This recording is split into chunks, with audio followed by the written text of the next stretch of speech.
5వ తారీఖున వైఎస్ఆర్ కాంగ్రెస్ పార్టీ విద్యార్థుల పక్షాన ఫీజు పోరు అన్ని జిల్లా కలెక్టరేట్లో కలెక్టర్లను కలిసి లక్షలాది మంది ప్రజలు, తల్లిదండ్రులు, విద్యార్థుల తల్లిదండ్రులు అందరూ కూడా అందరినీ కూడా కలుపుకొని విద్యార్థుల పక్షాన, తల్లిదండ్రుల పక్షాన ఈరోజు రాష్ట్ర ప్రభుత్వం, చంద్రబాబు నాయుడు ప్రభుత్వం అధికారంలోకి వచ్చిన తరువాత విద్యార్థుల పక్షాన కట్టవలసిన బకాయిలు, విద్యా దీవెన, వసతి దీవెన బకాయిలు కట్టకుండా విద్యార్థులని నట్టేట ముంచే కార్యక్రమం. పేద విద్యార్థులు హలో లక్ష్మణ అంటూ యాజమాన్యాలు ఫీజులు కట్టలేదని చెప్పేసి గేటు బయట నిలుపుతున్న పరిస్థితులు, రోడ్ల మీదకి తరిమేస్తున్న పరిస్థితులు, విద్యార్థులని క్లాస్ రూములలో నిలబెడుతున్న పరిస్థితులు, కొన్ని లక్షల మంది విద్యార్థులు ఈ రోజున రోడ్డున పడ్డ పరిస్థితులు మనం చూస్తూ ఉన్నాం. వాళ్ళ తల్లిదండ్రులు ఈరోజు చంద్రబాబు నాయుడిని నమ్మాం,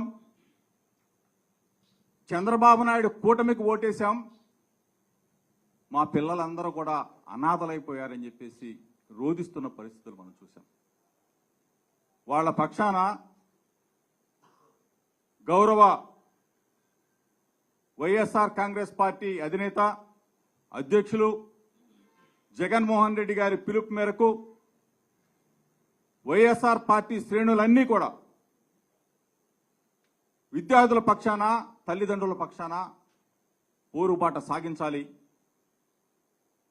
అన్ని జిల్లా కేంద్రాల్లో పెద్ద ఎత్తున నిరసన కార్యక్రమం తెలియజేయాలి. జిల్లా కలెక్టర్లకి విద్యార్థుల పక్షాన, వాళ్ళ తల్లిదండ్రుల పక్షాన పోరాటం చేయాలని చెప్పేసి నిర్ణయం తీసుకోవడం జరిగింది.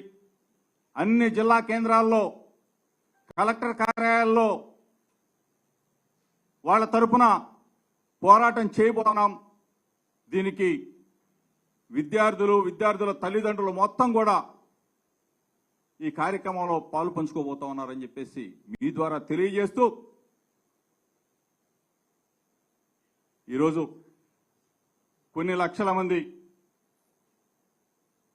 పేదలైన, మరీ ముఖ్యంగా ఎస్సీ, ఎస్టీ, బీసీ, మైనారిటీ, బలహీన వర్గాలు, నిరుపేదలైన లక్షల మంది పిల్లలు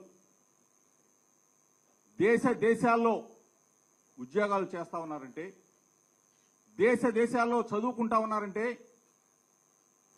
అలనాటి స్వర్గీయ వైఎస్ రాజశేఖర రెడ్డి గారు పెట్టిన భిక్ష, ఫీజు రీఎంబర్స్మెంట్, పిల్లల్ని చదివించే కార్యక్రమం పాదయాత్రలో ఎంతో మంది తల్లిదండ్రులు ఎన్నో గ్రామాల గుండా వెళుతున్నప్పుడు మా పిల్లలు చదువుకోలేకపోతా ఉన్నారు, ఫీజులు కట్టలేకపోతా ఉన్నాం అనే పరిస్థితులు చూసిన రాజశేఖర రెడ్డి గారు ఉచితంగా పిల్లల్ని చదివించి ఈరోజు ప్రపంచవ్యాప్తంగా లక్షల మంది పిల్లలు ఉద్యోగాలు చేస్తూ ఉన్నారంటే రాజశేఖర రెడ్డి గారి పుణ్యం. ఆ తర్వాత రాజశేఖర రెడ్డి గారి బాటలో 2 అడుగులు ముందుకు వేసి జగనన్న ఈరోజు పిల్లలందరినీ కూడా బ్రహ్మాండంగా చదివించి, బ్రహ్మాండంగా ఫీజులు కట్టి, వాళ్ళకి ఒక ధైర్యం నింపడం కోసం డైరెక్ట్గా పాఠశాలలకో, కళాశాలలకో డబ్బులు వేయకుండా తల్లిదండ్రుల చేతుల్లో డబ్బులు పెట్టి, ఆ డబ్బులు తీసుకెళ్లి నా పిల్లవాడికి ఫీజు కడతా ఉన్నానని చెప్పేసి ధైర్యంగా ఫీజు కట్టి ఆ తల్లిదండ్రులు కళాశాలలో పిల్లల్ని చదివించుకునే ఒక బ్రహ్మాండమైన బంగారు రోజులు పోయి ఈ రోజున చంద్రబాబు నాయుడు ఏం చెప్పావు? చంద్రబాబు నాయుడు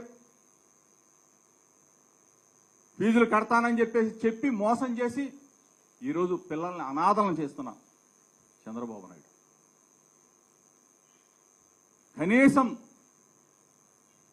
వాళ్ళకి బకాయిలు చెల్లించే పరిస్థితులు లేవు అని చెప్పేసి నువ్వు నిర్భయంగా నిన్నగాక మొన్న చెప్తా ఉన్నాడు ప్రజెంటేషన్లో, మేము కట్టలేకపోతా ఉన్నాం అని. సిగ్గుగా లేదా అని చెప్పి అడుగుతా ఉన్నాం. పిల్లల్ని రోడ్ల మీద పడేస్తావని చెప్పి అడుగుతా ఉన్నాం. తక్షణం వైఎస్ఆర్ కాంగ్రెస్ పార్టీ తరఫున డిమాండ్ చేస్తా ఉన్నాం. వాళ్ళ తరఫున పోరాటం చేస్తాం. రాష్ట్ర ప్రభుత్వం వెనువెంటనే బకాయిలు మొత్తం కూడా కట్టాలి, పిల్లల్ని ఆదుకోవాలి, తల్లిదండ్రులని వాళ్ళు పెడుతున్న కన్నీళ్ని తుడవాలని చెప్పేసి వైఎస్ఆర్ కాంగ్రెస్ పార్టీ తరఫున మేమందరం కూడా డిమాండ్ చేస్తూ ఈరోజు పెద్ద ఎత్తున అందరం కూడా కలిసి కథన రంగంలోకి తిరగబోతా ఉన్నాం. 5వ తారీఖున అన్ని కలెక్టర్ కార్యాలయాలని ముట్టడించబోతా ఉన్నాం. విద్యార్థుల పక్షాన పోరాటం చేయబోతా ఉన్నామని చెప్పేసి తెలుపుకుంటూ మిత్రులు సోదరులు వెల్లంపల్లి శ్రీనివాస్ గారు మాట్లాడతారు. అందరికీ నమస్తే. విద్యార్థుల యొక్క భవిష్యత్తు కోసం, వారి యొక్క చదువులు పూర్తి చేయడం కోసం అని చెప్పని ఆ రోజు స్వర్గీయ వైఎస్ రాజశేఖర రెడ్డి గారు, చదువు అంటేనే గుర్తుకొచ్చే వ్యక్తి వైఎస్ రాజశేఖర రెడ్డి గారు, వారు పెట్టిన ఏదైతే ఫీజు రియంబర్స్మెంట్ కావచ్చు, ఉచిత విద్య కావచ్చు, దాదాపు 2004 నుంచి ఇప్పటి వరకు కూడా రాజశేఖర రెడ్డి గారు చదువు మీద ఎంతో శ్రద్ధతో ముందుకెళ్తుంటే, కానీ ఇప్పుడున్న ముఖ్యమంత్రి చంద్రబాబు నాయుడు వాటికి వెన్నుపోటు పొడిచే విధంగా సుమారుగా దాదాపు అధికారంలోకి వచ్చి 9 నెలలు కావస్తుంది. ఏదైతే ఫీజు రియంబర్స్మెంట్ విద్యార్థులకి చెల్లించాల్సిన ఫీజుని ఇప్పటి వరకు కూడా చెల్లించకుండా పెద్ద చదువులు చదువుకునే వాళ్ళకి కానివ్వండి, ఉన్నత చదువులు చదువుకునే వారికి కానివ్వండి, వారందరికీ కూడా ఇబ్బంది పడే విధంగా, వాళ్ళ యొక్క భవిష్యత్తు రోడ్డు మీద పడిపోయే విధంగా ఈరోజు ఈ కూటమి ప్రభుత్వం పనిచేయడం అనేది చాలా బాధాకరం. ఎందుకంటే ప్రభుత్వాలు మారినప్పటికీ కూడా వైఎస్ రాజశేఖర రెడ్డి గారు, మళ్ళీ తర్వాత జగన్మోహన్ రెడ్డి గారు వచ్చాక అమ్మ ఒడి అని చెప్పని కేజీ నుంచి పీజీ వరకు ఉచిత విద్య చేయించాలని చెప్పని ఆ రోజు వైఎస్ జగన్మోహన్ రెడ్డి గారు కూడా పాదయాత్రలో చెప్పడం జరిగింది.